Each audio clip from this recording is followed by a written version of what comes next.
Buenos días, buenas tardes, buenas noches, amigos queridos de Padres en Gestación. Aquí estamos nuevamente con ustedes con la intención de, pues en una parte pasar un buen rato y en una parte aportar algo a cosas que sean de interés para ustedes.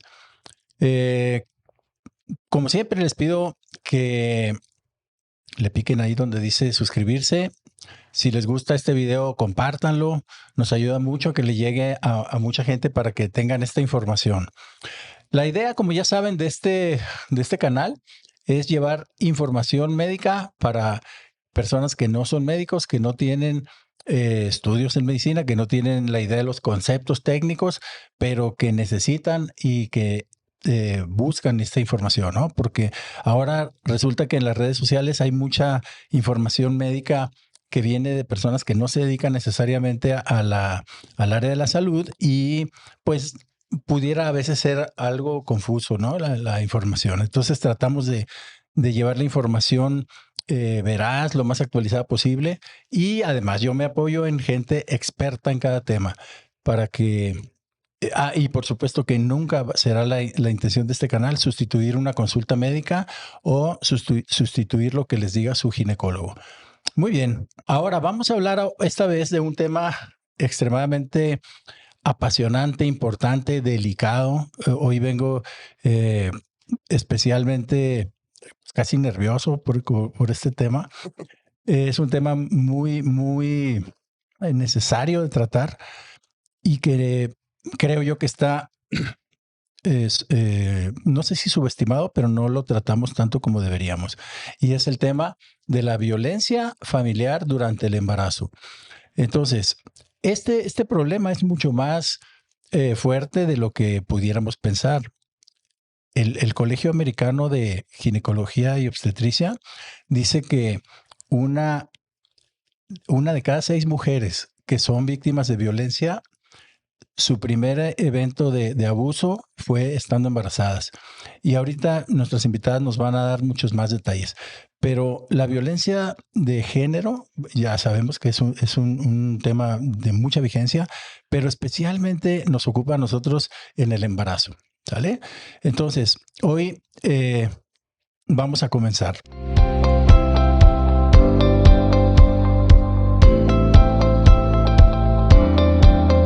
Primero voy a presentarles a nuestras invitadas, que me siento sumamente feliz, honrado de tenerlas aquí, y son una abogada y una psicóloga. Nuestra invitada abogada es la licenciada Marisa Estrada Herrera, y le voy a pedir primero, Marisa, que nos digas, nos vamos a hablar de tú, eh, a qué te dedicas y quién eres, Marisa, por favor. Claro que sí, doctor, muchísimas gracias por la invitación. La verdad es que es para mí todo un honor estar aquí y aportando un poquito en un tema tan sensible, pero tan importante, porque es una problemática que nos compete a todos. Como lo dice, mi nombre es Marisa Estrada Herrera, soy licenciada en Derecho, tengo más de 10 años dentro del Tribunal Superior de Justicia del Estado, soy maestra en Derecho Judicial Familiar y he tenido la oportunidad de tomar diversos cursos diplomados y talleres siempre enfocados en perspectiva de género, en violencia, tipos de violencia. Y actualmente trabajo en el tribunal, estoy adscrita al Tribunal Mixto Especializado en Violencia de Género, que es un tribunal nuevo, innovador, que pues ya más adelante les contaré ¿En qué en qué consiste? consiste. Perfecto, muchas gracias. Y nuestra invitada especialista en psicología es la licenciada Nayeli Ruiz García, que se dedica a la psicoterapia y tiene, que yo sepa, 2 maestrías y 2 especialidades, pero ahorita, Nayeli, por favor, preséntate y explícanos a qué te dedicas. Muchas gracias, doctor, por la invitación. Y bien, como dice aquí mi compañera, sí es un tema, como usted lo mencionó, también un tanto complejo, complicado también. Muchas gracias por la invitación. Como usted bien lo dijo, soy licenciada en psicología de formación. Tengo 2 maestrías, una en terapia familiar sistémica, otra en un modelo de terapia que es modelo narrativo, una especialidad en violencia de género, otra especialidad en violencia hacia las infancias Y igual, diversos talleres, diplomados, pero siempre también de cierta manera encaminado a lo que viene siendo pues el tema de violencia, los tipos de violencias y violencia de género. Actualmente colaboro precisamente con un taller en acompañamiento a familias, sobre todo a mujeres, en una asociación civil que se llama Comunidad y Familia. Ujú. Y pues estoy activa en mi consulta particular. Pues no podría yo tener mejores invitadas para este tema. Muchísimas gracias por venir, ¿eh? Bueno, pues vamos a entrar de lleno en materia. Primero, miren, les voy a hacer una pregunta. Tengo una pregunta para que me la contesten las dos, cada una en su perspectiva. Pero antes le voy a hacer una pregunta clave a cada una, ¿sale? Primero vamos a empezar con esta y después ya les voy a dejar que ustedes me digan todo lo que quieran. Pero primero, Marisa, va la primera pregunta para ti y ahorita va para Nayeli. Platícanos exactamente para empezar a entrar en materia los que no estamos metidos en estos temas. ¿Qué es lo más exactamente que nos puedas explicar qué es persona vulnerable? Y si una mujer, por el solo hecho de ser mujer, es una persona vulnerable. Bueno, desde el punto de vista jurídico, ¿Mm? que es como voy a contestar la pregunta. Claro. El artículo primero constitucional en su párrafo 5 nos señala que existen categorías sospechosas, se llaman, así jurídicamente lo llamamos. Estas categorías sospechosas son personas que encuadran en cierto grupo que se consideran vulnerables. Es por ello que el Estado tiene la obligación de reforzar que estas personas o estas personas que encuadran en las categorías sospechosas, que el Estado pueda, como lo comento, que pueda asegurar que tengan un acceso a la justicia. Ujú. Dentro de estas categorías sospechosas se nos señala por religión, por orientación sexual, por edad, por sexo, por género. Y entonces, haciendo una concatenación entre esto que nos señala el artículo primero constitucional en su párrafo 5 y con la historia cultural y contextual de nuestro país, sí, una mujer es una persona vulnerable por el hecho de ser una mujer. Ok. Muchas gracias, Marisa. Nayeli, platícanos, es que estas dos preguntas yo creo que son importantes para darle contexto a todo lo que viene, ¿no?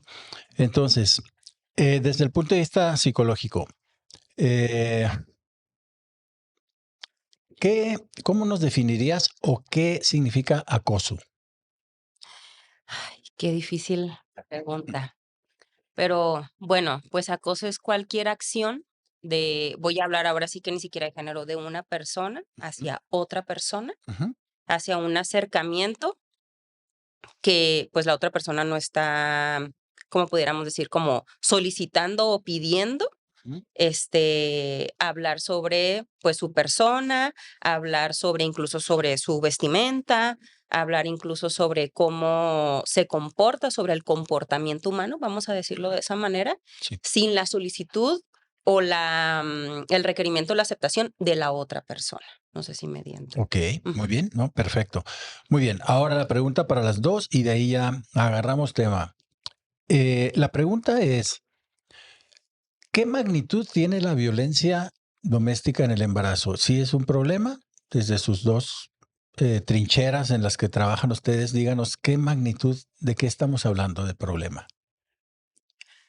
Si gustas, Ok. sí, vamos. Bueno, a lo largo del tiempo que he trabajado en tribunales, que he tenido la oportunidad de trabajar sobre todo en materia familiar, desgraciadamente es un porcentaje demasiado alto el que se presenta respecto a violencia familiar, digámoslo, violencia familiar como ámbito, porque desgraciadamente aparte de la violencia familiar, pues bueno, hay muchos ámbitos donde la violencia se presenta.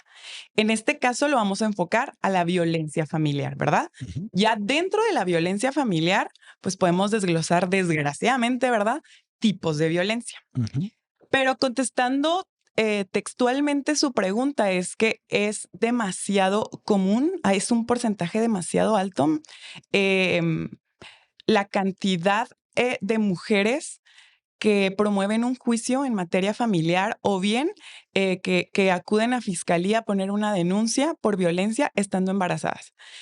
Y obviamente que hay que estudiar el contexto o la violencia que cada caso en particular presenta, pero desgraciadamente es algo muy común, muchas veces minimizado y creo que tiene un trasfondo todavía incluso desde antes, obviamente, del embarazo, pero pues bueno, obviamente, como lo comentaba ahorita,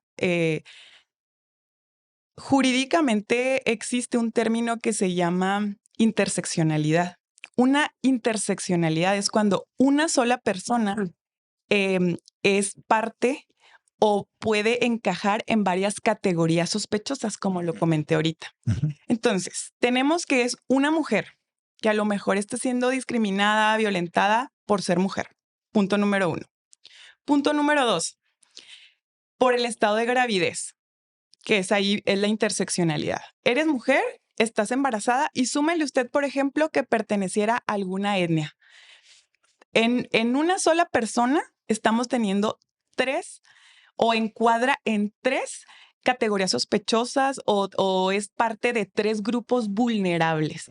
Entonces, desgraciadamente es más común y existe un porcentaje muy alto de casos donde pues, la verdad es que son violentadas desde antes, pero a lo mejor cuando están embarazadas es pues por lo mismo que están embarazadas es que se animan a promover algún juicio en materia familiar o poner una denuncia en materia penal.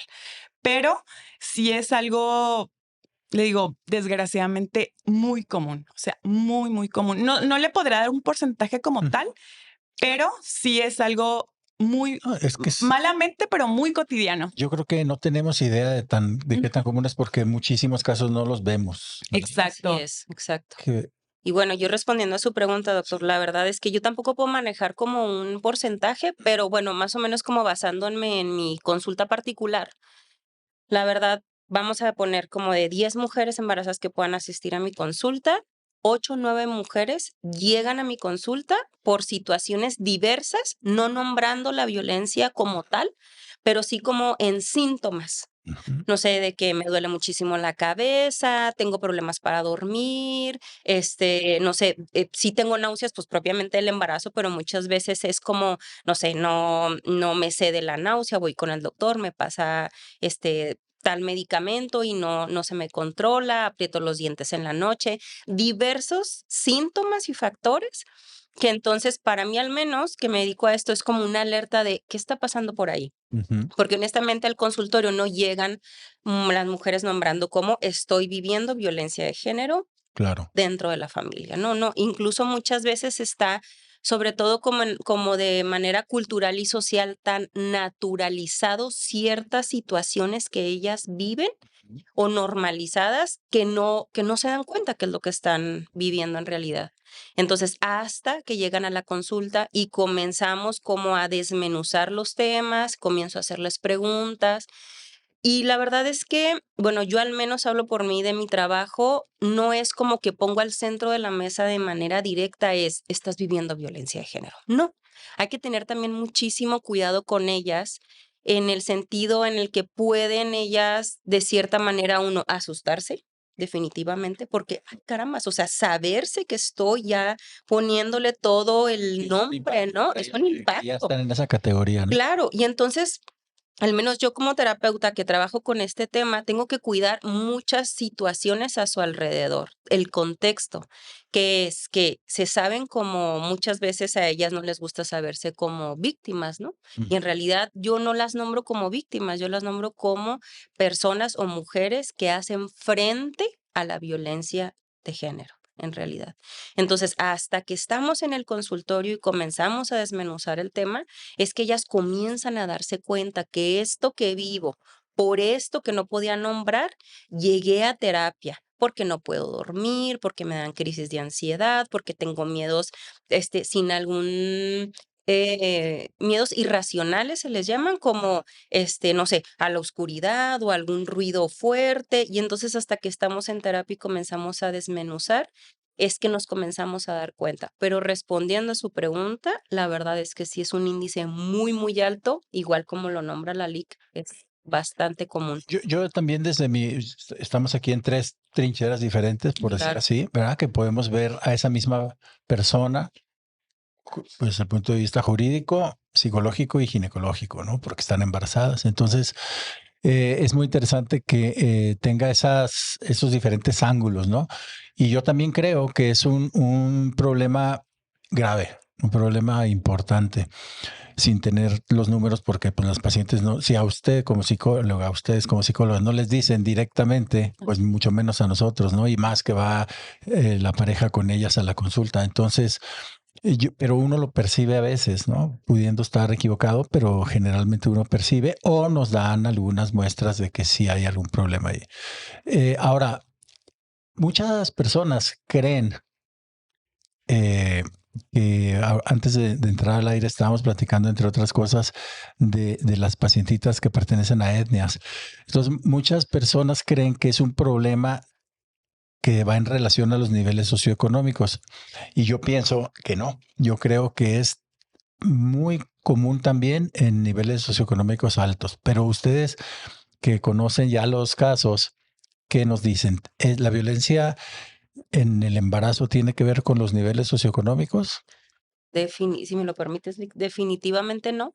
La verdad es que la violencia no se limita a ninguna clase social ni económica. Sí. La violencia es, em, sin embargo, en algunas ocasiones, ¿verdad? No en todas ni de manera absoluta.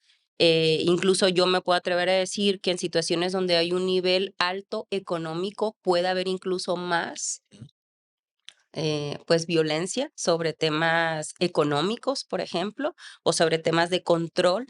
¿Por qué? Pues porque estás expuesta, ¿no? A un apellido, a una postura política, a una postura social, donde pues menos tienes que mostrar esa como vulnerabilidad o esa situación a la que le estás haciendo frente. Entonces, al menos en la consulta también es más complejo a veces dar con la situación porque encubren la situación de la familia. En mi familia no pasa absolutamente nada, todos estamos bien y este problema pareciera ser que solamente es mío como mujer. Sí, Así es. sí, sí, sí. Y hay a veces cosas que exacerban, ¿no? Por ejemplo, no sé qué experiencia tengan ustedes con eso, pero si es por un embarazo no planeado o Claro. si la paciente que está embarazada tiene un bebé que no es hijo de su actual pareja. Yo no sé si esos sean factores realmente detonantes o no. A lo mejor no. A lo mejor eso puede pasar en la misma proporción con, con parejas que no tengan esos problemas, ¿no? Bueno, yo desde la perspectiva jurídica considero que más que esos factores intervengan o no, creo que es la formación cultural que tenemos, como la función que se nos da a las mujeres por el simple hecho de ser mujeres y cómo sataniza, ¿no? Esta parte de que a lo mejor soy mamá y no funcionaron las cosas con el papá de mi hijo y ya por eso conseguir pareja es todo un reto, porque pues yo ya tengo un hijo. Eh, Creo que todo viene a raíz de la educación en la que hemos crecido o cómo se nos ha criado del valor que se le da a una mujer por cuestiones sexuales o físicas, etcétera, ¿no? Entonces, a la hora de, por ejemplo, que a mí me toca estudiar un expediente, un juicio en materia familiar, por decir, desgraciadamente es muy común que una mujer sea violentada psicológicamente, a lo mejor no físicamente, pero sí psicológicamente, porque primero tuvo diversa pareja y tuvo un hijo, no funcionaron las cosas por lo que sea, se vuelve a casar y la pareja nueva es súper común, desgraciadamente, que como que la quiere inferiorizar por, pues por ya tener un hijo, por haber tenido o por haber tenido vida sexual antes de, pero yo insisto en que esto deriva de la educación que se nos da de cómo percibimos el valor de una mujer o por qué a una mujer se le tiene que medir en base a su vida sexual, a sus parejas, que si tuvo hijos, que si cuántos tuvo.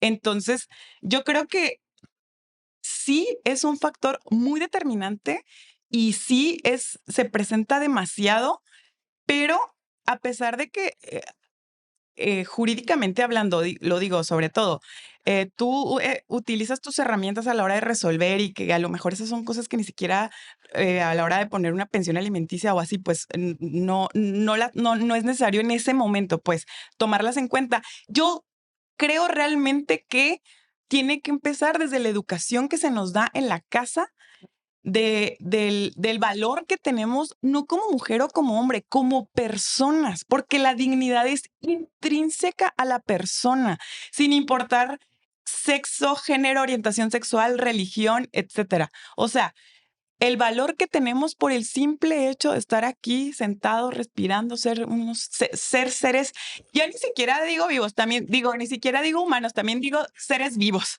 Sí, En este caso ahorita, bueno, seres humanos tenemos dignidad intrínseca que es parte de nosotros y que no debería medirse si yo soy digna o no soy digna por mi vida sexual, por mis parejas, por si estudié, por si no estudié, por si quiero tener hijos, por si no quiero tener hijos. claro.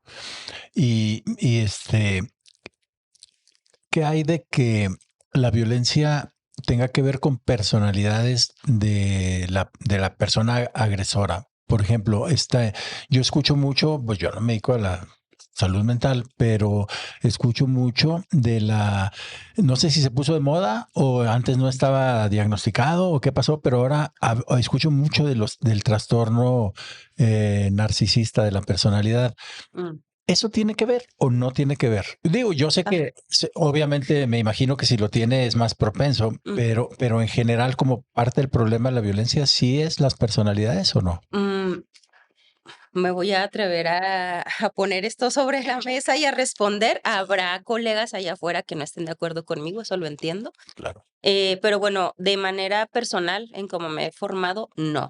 Las Ok. personas somos más allá que una patología, que un trastorno, somos personas. Ejercer violencia Ah, ok. es una decisión consciente. Este tema, sobre todo y sí creo, Doc, que el tema ahorita sobre todo en redes, ¿no? En ¿Verdad? TikTok y en todo esto está el narcisista, ¿no? Exacto. De manera personal, yo creo que incluso encubre o enmascara a las personas agresoras. Entonces, porque sí, es un número de requisitos específicos, ¿no? Que se cumple para este tipo de personalidad narcisista, pero hay quienes son agresores que no tienen esta personalidad. Entonces, aquí yo honestamente creo que fue una manera de ponerle como una etiqueta y encasillar al agresor como para poder justificar sus acciones, pero ejercer violencia es una decisión consciente. Entonces, partamos de ahí, ¿no? O sea, como poner el nombre como es tal cual la situación, ¿no? O sea, yo decido ejercer violencia a mi pareja por el hecho de saberme por encima de mi pareja. Órale. Tal cual es eso. Claro que, pues, si está este tipo de personalidad, sí hay algunas cosas que pueden estar como en común o como engranar, por así decirlo, pero no es exactamente que si eres narcisista o bueno, si te pusieron ese diagnóstico de narcisista, entonces eres un agresor. No, en realidad es que no. Más bien creo que fue una manera como lo decía ahorita, como de encasillar y como de etiquetar. Qué interesante, qué interesante. Más o menos eso pensaba yo, pero claro que sin saber, ¿no? Sin tener las bases que tienes tú. Claro, y bueno, algo que olvidé agregar es como cuando ponen en la lista también, ¿no? Bueno, pues es que bebe alcohol o es que es consumido de alguna sustancia compleja, complicada, y entonces esto lo hace ser un agresor, ¿no? No, la verdad es que no. O sea, hay agresores que incluso son personas sumamente sanas, que practican algún deporte y aún así son personas que ejercen violencia de género. Claro. Entonces, si bien puede agravar en el momento de la agresión la situación, pero no necesariamente sale o surge de ahí el acto violento. Fíjese que una de las razones por que me motivaron a hacer esto, que entre paréntesis, para mí como ginecólogo, no crean que es sencillo, que me encanta hablar de esto en el canal porque yo me dedico a ver pacientes embarazadas, ¿no? Entonces puede ser que no les guste mucho a algunas personas que yo ande hablando de esto, pero bueno, ya expliqué que es con la intención de poder hacer una ventana para que las personas que les pueda servir de algo tengan alguna aportación, ¿no?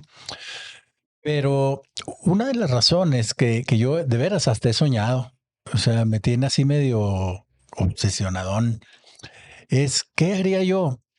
Yo veo embarazadas todos los días, ¿sí? Todos los días, menos los domingos, y De eso, ahí en fuera. pero Siempre. todos los días veo embarazadas. Entonces, yo me he preguntado muchas veces, ¿qué harías, compa? Me digo, si un día ya vi la consulta, ya terminé, hasta luego, buenas tardes, les abro la puerta, salen y sale el señor y luego atrás de él sale la señora y cuando ya se está yendo, se pone la mano atrás de la espalda y me hace así, Claro. ¿qué hago? Y eso me tiene nervioso, fíjense. Porque digo, ¿qué hago? ¿Qué hago? Porque me pienso todos los posibles escenarios y digo, no quiero que me pase, no sé qué voy a hacer. ¿Qué hago? A ver, ¿qué hacemos? Bueno, ¿Y qué hacen ellas? Pero jurídicamente hablando, sí, si llegara a presentarse la hipótesis que usted comenta, doctor, bueno, jurídicamente hablando tenemos varias herramientas que podemos utilizar. Punto número 1. Alguna vez me ha tocado escuchar que dicen, ¿y si exagero? ¿Y si no era para tanto? Bueno, reiteramos, es una mujer que está en estado de gravidez, está embarazada, entonces es una persona vulnerable. Y el Estado siempre va a proteger, siempre va a tratar de reforzar que tenga acceso a la justicia, a que sus derechos estén que esté en pleno uso de sus derechos. Entonces nunca va a ser algo exagerado. Y si se tiene que echar a andar la maquinaria judicial jurídica, para eso es, para protección. Ese es el punto número 1. Ahora, ¿qué hacer? Hay instituciones públicas que no tienen costo alguno que pueden dar una asesoría jurídica. tiempo. Dígame. Perdóname la interrupción, pero ahorita vamos a retomar. No, pero primero, antes de entrar en qué hace la paciente, porque eso es lo más importante del programa, qué hacen ellas. Pero yo me refiero a En uno el como momento. profesional, Ujú. porque a cualquier colega ginecólogo le puede pasar. Ahorita no digo, es más importante lo que estás diciendo tú ahorita de la paciente, pero vamos a dedicarle más ahorita qué tienen que hacer las pacientes. Pero mi pregunta es, uno como médico, ¿qué hace? Ok, sería, bueno, en cuanto a si es lo psicológico, yo Ajá. creo Bueno, en lo psicológico, perdón por interrumpirte, es la parte de primero acoger, ¿no? O sea, como en ese momento es pues separar al agresor, por así llamarlo, a la pareja, pedirle por favor que se haga para un lado. Puede, digo, en ese escenario pueden pasar muchísimas cosas, ¿verdad? Como una es que, pues, que le intervenga de manera, como, pues, muy explosiva o no también. Es como, ¿pero qué está pasando, no? O sea, como que, porque, pues, claro, o sea, muchas veces van a encubrir como la situación, ¿no? Entonces, pero ya si ella hace como esta manifestación de ayuda, pues es separar. Y muchas veces, pues es llamar a la policía en el momento, doctor.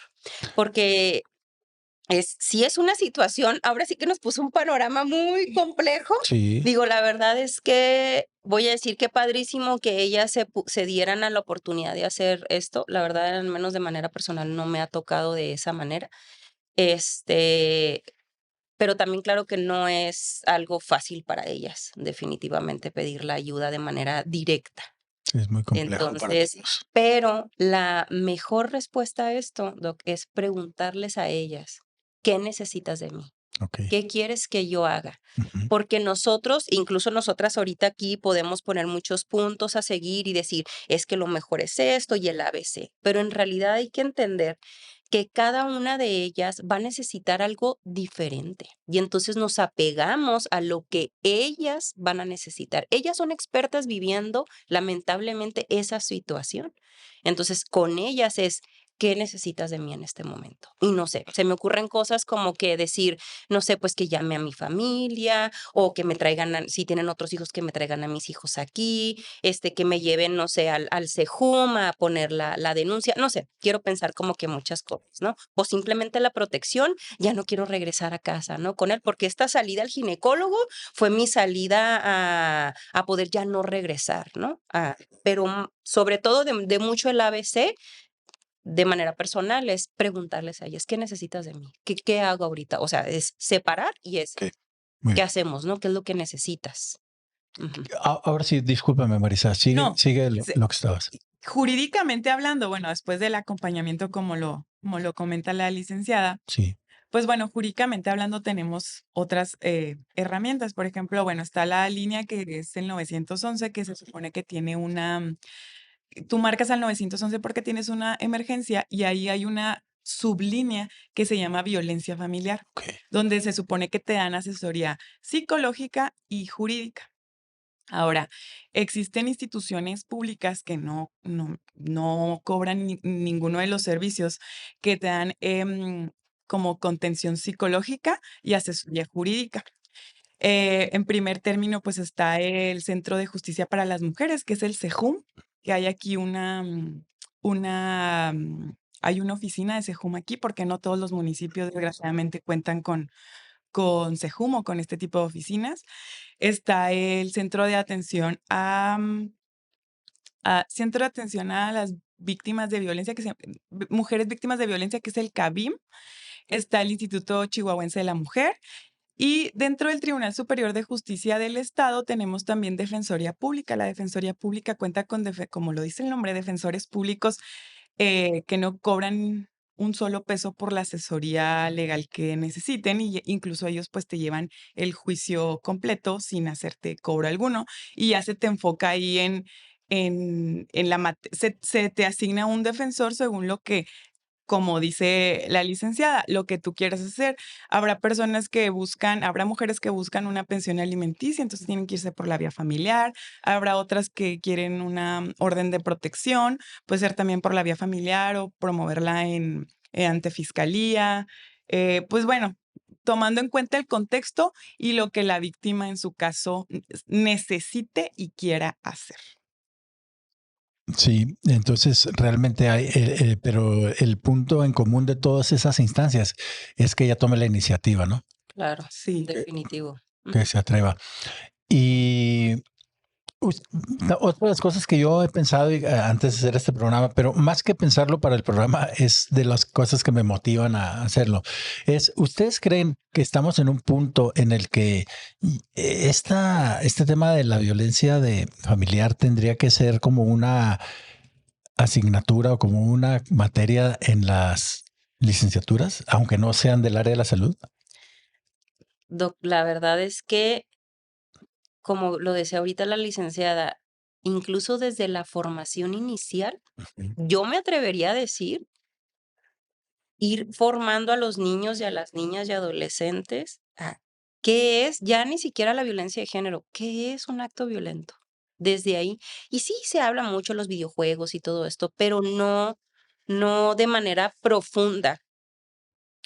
Y es tan importante porque, como lo platicábamos ahorita, esto nos compete a todos, absolutamente a todos, porque dependiendo de cómo respondemos en el contexto, es que muchas mujeres se sienten preparadas o pueden tener la posibilidad de pensar en separarse o en denunciar. pero lamentablemente, doc, es que yo no sé si la licenciada estará de acuerdo conmigo en esto, pero somos como quienes, bueno, al menos a mí me dicen, ¿por qué? ¿Por qué le entras a eso? O sea, es bien difícil. El sistema nunca va a cambiar. La violencia siempre va a existir. Entonces es como que si quisieran orillarte a como es un tema que siempre ha existido, ¿no? O sea, te lo dicen esto sí, pues sí, pero no por el hecho de que siempre haya existido, quiere decir que está bien o que es normal o que es natural. Entonces, yo sí me atrevería a decirlo que sí, definitivamente sí o sí, pero en todas las instancias, de verdad, en todas las carreras debería de haber al menos el conocimiento básico de lo que es esto. Desde, hay una página en la que, luego se las compartiré, Ujú. en la que me he yo, formado porque dan videos sobre el acompañamiento a mujeres. Y en uno de esos videos dicen, todos somos respondedores, todos, desde el de la esquina, el desde la tiendita, el desde todos, porque no sabes cuándo va a llegar precisamente una mujer a pedir ayuda. Sí, porque exactamente, porque luego uno puede tener una muy buena intención, Claro, pero el no saber puede ser hasta contraproducente, ¿no? Tanto para la persona que lo necesita como incluso hasta para uno mismo. así es. ¿Qué ibas a decir, María? Bueno, justo como lo mencionaba ahorita, el, la violencia, desgraciadamente, estamos ahorita hablando únicamente de un contexto donde Muy específico. sí, familiar. Pero la violencia, pues, se presenta en muchos ámbitos de nuestra vida cotidiana. Hay violencia digital, hay violencia política, hay violencia estructural, etcétera, ¿no? Entonces, sí, coincido yo con que es algo que desde nuestra casa, desde los pequeños micromachismos que tenemos tan normalizados, y me incluyo, ¿verdad? Porque pues también ahora que me he deconstruido, he estudiado tanto el tema que también me dicen, ¿por qué te gusta ese tema tan complejo? Te echas encima a la gente. Pero real, yo creo que es una motivación para mí, o sea, me gusta, me apasiona y aún me falta mucho por deconstruir, ¿verdad? O sea, como lo comento, estamos formados desgraciadamente en una cultura que tiene muy normalizado como ver a la mujer como con inferioridad. Y es la verdad, nada más que lo tenemos muy normalizado ya. Entonces, yo sí creo que es algo que se tiene que aprender desde casa, obviamente reforzarlo en la escuela, porque pues bueno, soy fiel creyente que, claro, la escuela, pero la primera escuela es tu casa, ¿no? Entonces, como desde ahí, como desde yo como papá, como mamá, eh, sembrarle esa semillita a mi hijo, a mi hija de qué es la violencia, qué tipo de violencia. Y como lo dice la LIC, o sea, ya ni siquiera explicarle el concepto de qué es violencia, es decirle, esto está bien, esto no se hace, tú no debes de permitir esto, pero tú tampoco tienes que hacerlo. Porque, bueno, creo yo que desde la casa es desde donde tú normalizas o aprendes a normalizar cosas que no porque lo hayan hecho siempre tus papás o que lo hayas visto siempre con tu tía o con la vecina, pues están bien. Entonces, sí me parece a mí muy importante que se aborde pues, en la casa, ¿verdad? De que es la primera escuela.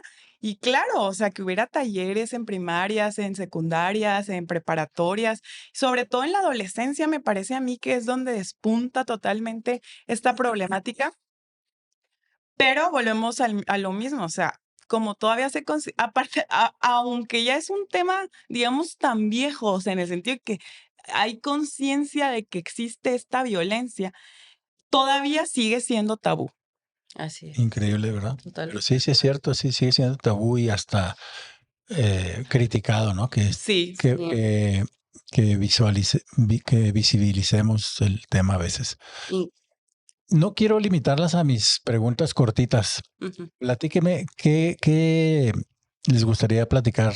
Bueno, yo quería agregar algo que estaba diciendo la licenciada, bueno, cuando estás como que en la formación de estos temas, yo recuerdo mucho que no faltaba así como que el comentario de, pues es que machismo está escrito con M de mamá, ¿no? Es muy común que lo diga, o sea, como responsabilizando a las madres de que hay ya ni siquiera hombres, ¿no? Sino hombres y mujeres que reproducen la violencia, o sea, que somos, como decía Lali, que tenemos micromachismos o que somos machistas, porque entender algo muy importante, ¿no? O sea, el machismo, cuando hablamos de machismo, no hablamos de los hombres, porque eso siempre ha sido un tema, ¿no? O sea, siempre es como que machismo igual a hombres violentos. No, no, habemos o hay mujeres machistas. ¿Por qué? Porque es una manera en la que nos han socializado, es como una construcción social que está puesta ahí en la sociedad y que, bueno, se va reproduciendo de generación en generación en generación. Pero también hasta en eso, en la crianza, pues ponen la responsabilidad a las mujeres, ¿verdad? Es como, ay, pues es que los hombres son así porque ¿quién lo crió? ¿Quién lo crió? Pues sí, claro, pero porque es algo que nunca se ha cuestionado antes. Y si se cuestionaba, pues eras exiliada. Era un problema, ¿no? Entonces también desde ahí a las madres también se les da la responsabilidad y la culpa Ujú. de entonces, gracias a esta crianza, este hombre, mayormente lo nombran así, es machista y por eso genera esta violencia, ¿no? Y pues no, la verdad es que no, o sea, esto es una construcción social, es como nos socializan tanto a hombres como a mujeres, y es la parte como que lo hacen de manera no cuestionarte en que, porque voy a decir ejemplos, ¿no? Al aire, es como porque entonces las mujeres siempre son las que están pegadas a la estufa sirviendo. No, pues es que así debería de ser. Hay hijos e hijas y entonces las niñas sí son quien siempre sirve a papá o a los hermanos, no importa el número de hijo que seas, muchas situaciones que están alrededor dentro del contexto familiar que no son cuestionadas porque todo el tiempo han estado. Pero entonces cuando alguien viene y las cuestiona, incluso a mí me ha tocado en este grupo de mujeres que acompaño en la comunidad y familia, que es donde también colaboro, Ujú. pues estoy en 3 puntos de la ciudad más vulnerables en Chihuahua. Y entonces la información, pues, es más escasa, ¿verdad? Y entonces cuando yo les pongo este tipo de ejemplos, hay muchas de ellas que incluso me dicen: "No, Naye, no estoy de acuerdo con eso. Eso siempre ha sido, nosotras tenemos que servir", incluso, pues, cuando estamos embarazadas, hacer el trabajo doble en casa. Y entonces es como complejo ir a cuestionar ese tipo de situaciones en el contexto familiar, en realidad. Sí, el acto violento en el embarazo es el piquito de toda la montaña, ¿verdad? Que Así viene es. abajo. Sí. Sí, y también, bueno, ahora sí que apegándome un poco más como al tema del embarazo, sí me gustaría agregar la parte, pues, cómo es que ellas lo viven y cómo es que ellas lo pasan, pues, de manera emocional, psicológica, física, bueno, como todos estos resultados que hay de hacerle frente a la violencia. Pues muchas de ellas experimentan esta situación pues de muchísimo miedo, de estar hiperalerta sobre todo, estar cuidando todo el tiempo, pues que la persona o el compañero, la pareja, el esposo, pues no vaya como a explotar, ¿no? O sea, siempre están como en hiperalerta cuidando las situaciones alrededor de esto. También muchas veces está el resultado de sentirse culpables de no poder disfrutar su embarazo. Pero bueno, yo en estos casos yo les digo, bueno, es que estás haciendo lo que puedes con lo que tienes. Yo estoy segura 100% de que eres feliz y de que estás, amando a ese bebé que viene, pero también estás haciendo una situación a la par de estar gestando, estás haciendo a la par, estás haciéndole frente a una situación atípica, pudiéramos decirlo, atípica a una mujer que no está haciéndole frente a una situación de violencia estando dentro del embarazo. Entonces, como lo mencionaba al principio, ellas llegan a la consulta diciéndome: "Tengo todos estos síntomas", y entonces cuando empiezas a desmenuzar y lo empiezas a poner sobre la mesa, es como, ay, carambas. Entonces es como comenzar a validar que lo que están haciendo está perfectamente hecho como lo están haciendo, porque es una situación bastante complicada a la que le están haciendo frente. Y bueno, y ya se derivan muchísimas cosas más, ¿no? O sea, con el tema de cuando ya, pues, los niños y las niñas, claro que por supuesto que hay efectos en ellos. Tal vez, a muy corto plazo, cuando son recién nacidos, pues sí se puede ver alguna sintomatología en los bebés. Ya lo empiezas a ver con un poco más claridad, 2, 3, 4 años, que son niños y niñas que, pues, que tienen alguna bueno, una parte como compleja en relacionarse con sus iguales, son un poquito más retraídos, no tienen como que mucha confianza como para relacionarse con las demás personas exteriores, y muchas veces dicen: "¿Pero cómo? O sea, si al bebé el padre no le está haciendo absolutamente nada", ¿no? Entonces, porque ahí también hay ahí como un tema que a mí me toca en los casos que yo he acompañado para el juzgado, como no, no, pero pues si él es buen padre, ¿no? O sea, él es buen padre, él no está agrediendo en lo absoluto al bebé, al niño o a la niña, ¿no? O sea, la violencia es indirecta, se decía antes. No, no, no, no, la violencia es directa. ¿Por qué? Porque su apego más seguro es la madre.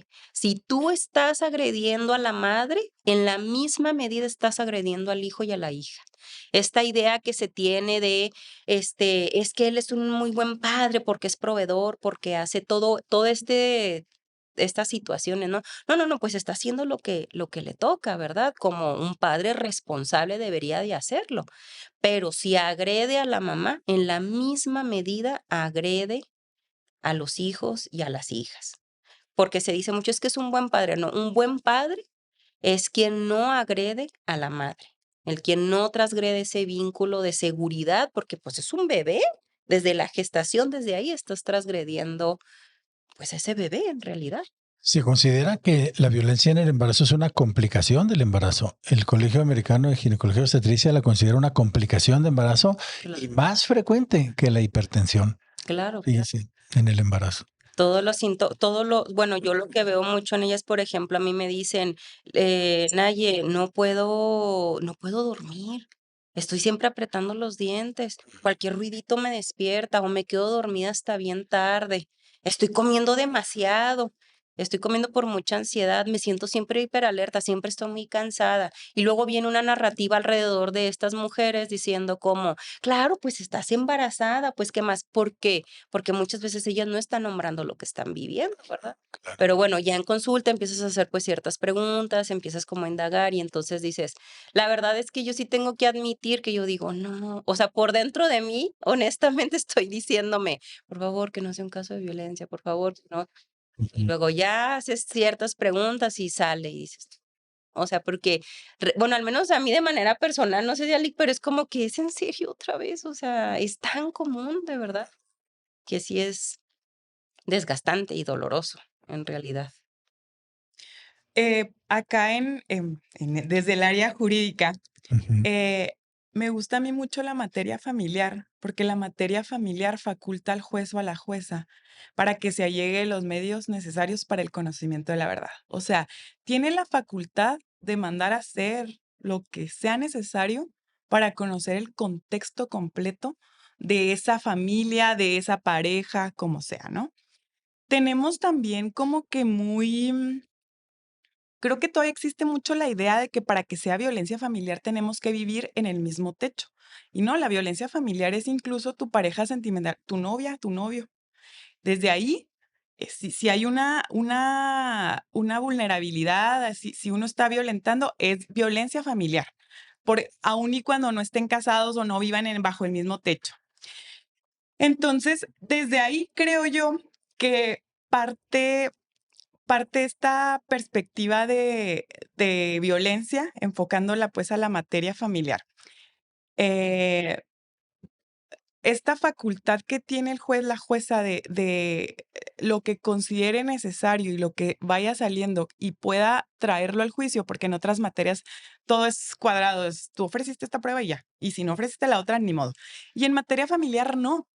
Si yo a medio juicio percibo que a mí me está alegando que es violencia física nada más porque la golpeó, pero si yo percibo que aparte hay un trastorno por cuestiones emocionales, si hay un detrimento de su economía, puedo percibir que hay una violencia económica, que hay una violencia patrimonial, yo puedo allegarme de los medios necesarios para conocer eso y poder resolver y meterme ahora sí que hasta la cocina para poder también darle a la víctima, en este caso a la mujer, o a la parte afectada, darle un proceso de justicia total, completo. porque muchas veces nos quedamos con la idea como nada más, sí, pues ya me divorcié ya. Y no, o sea, obviamente hay un trasfondo emocional, económico, patrimonial, etcétera.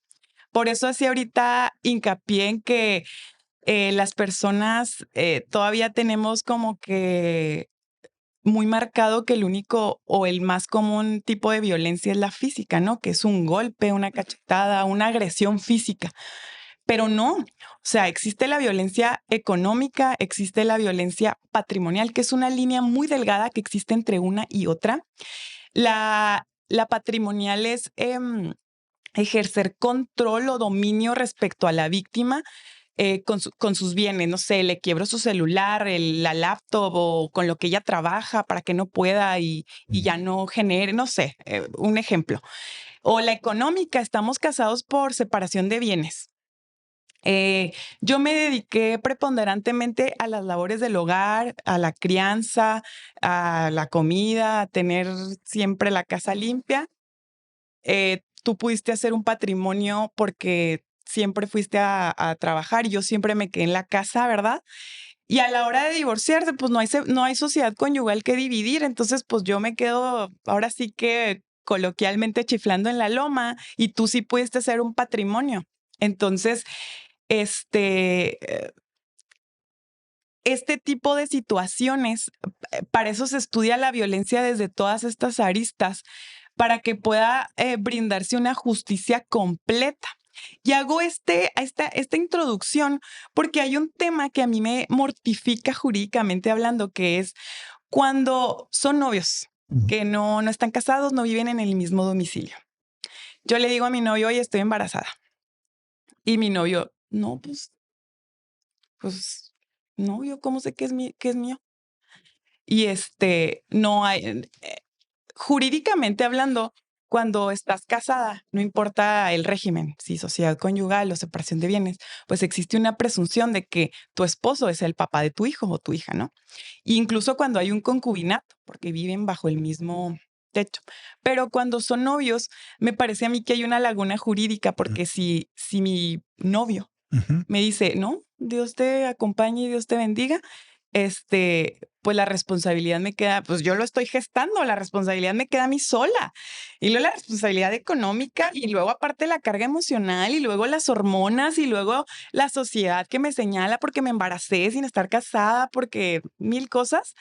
Y todavía yo ir a un juzgado y pues jurídicamente el juzgado, por más que tengan perspectiva de género, no hay una norma que me ayude en el momento de la gestación, hablo en el momento de la gestación, a pedirle una pensión o que me dé que me ayude por lo menos a pagar económicamente los gastos de mi embarazo.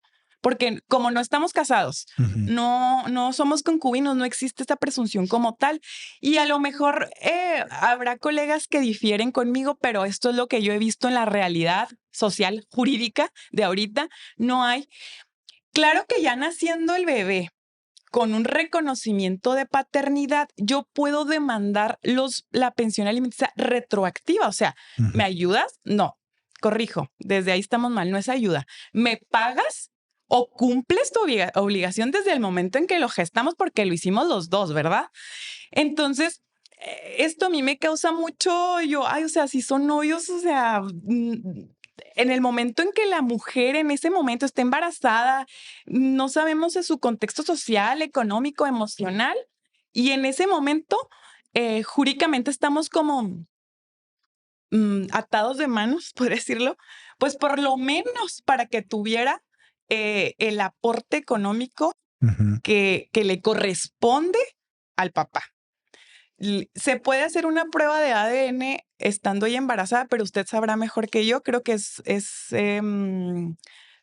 peligrosa o puede hacer que sea algo complejo en el embarazo y aparte es muy costosa, ¿verdad, Zeus? Costosa, sí.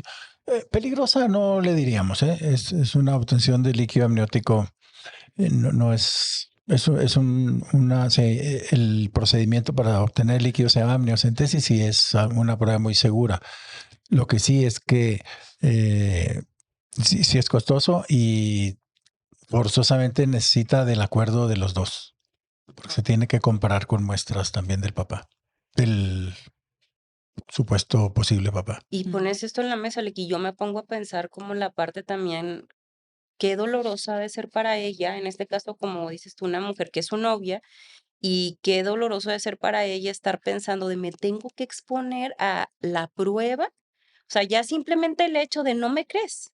O sea, eso también Exacto. ya comienza a dejarte en ti, pues una huella emocional al final del día, porque desde el día uno que estamos comenzando con esto que es ser padres, entonces ya resulta que te quieres echar para atrás, ¿no? Y aparte me tengo que exponer a toda esta situación, porque al final del día, pues también es violencia psicológica. Claro, claro.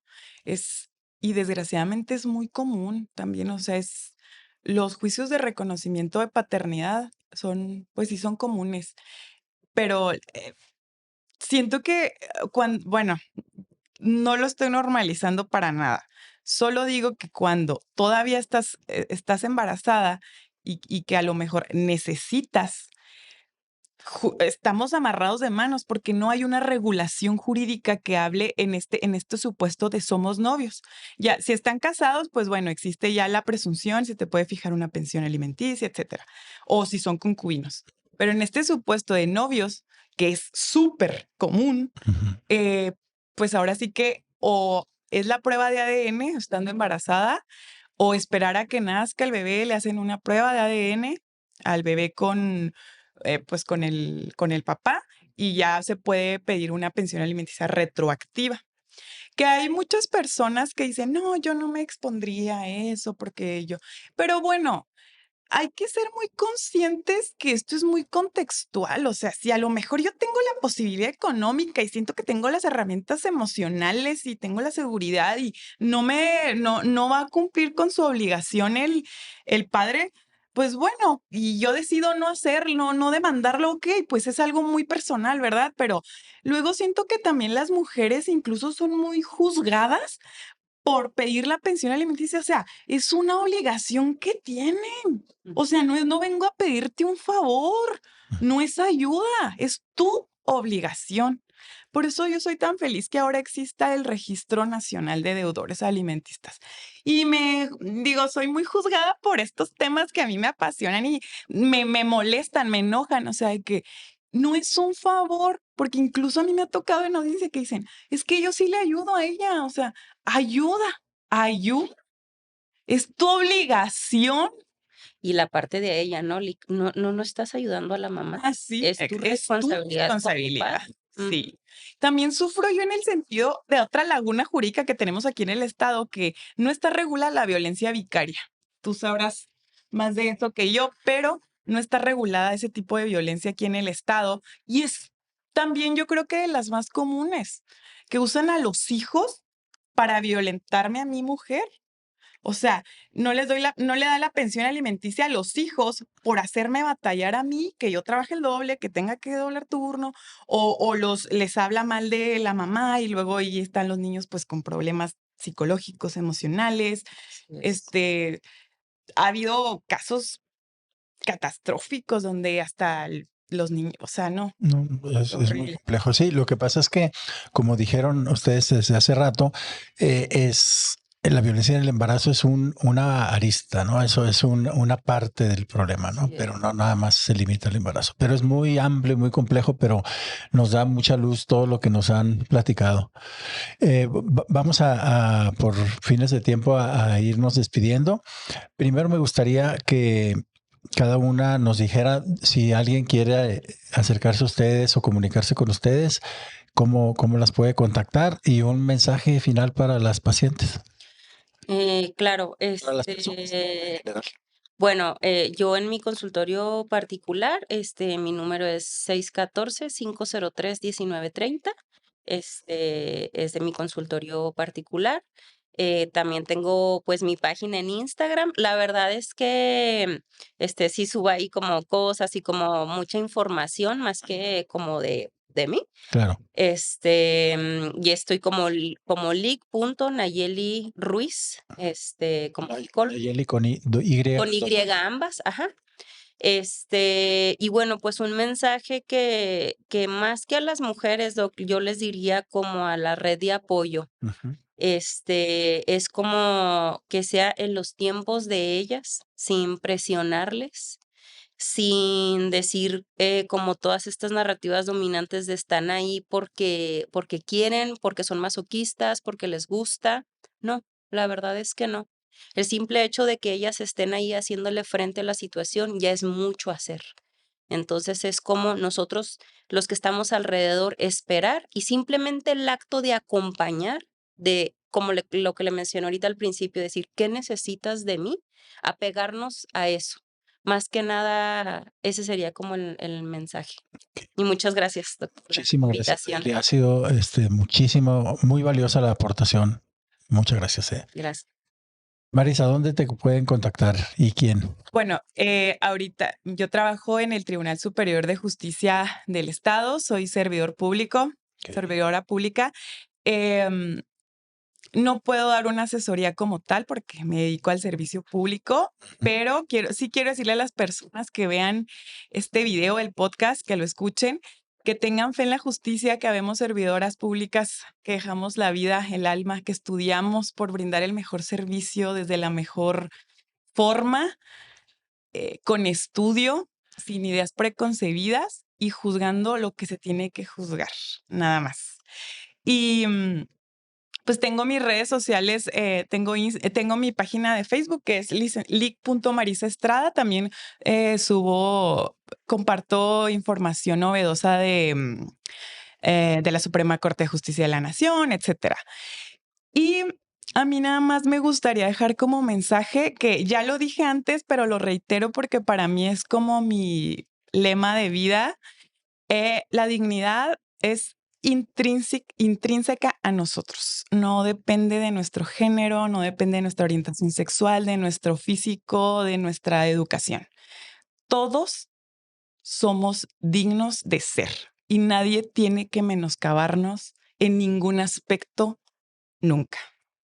Muchas gracias por la invitación, doctor. La verdad es que estábamos súper emocionadas de estar aquí con usted. Muchas gracias. No, al contrario, muchas gracias. Yo creo que este programa es especialmente valioso porque no es muy común, yo creo, que entre diferentes profesiones se converjan para hablar de este tema tan complejo y incómodo, pero necesario, ¿no? Así es. Muchísimas gracias. Nos seguiremos viendo. Espero tenerlas en algún otro programa porque hay mucho material.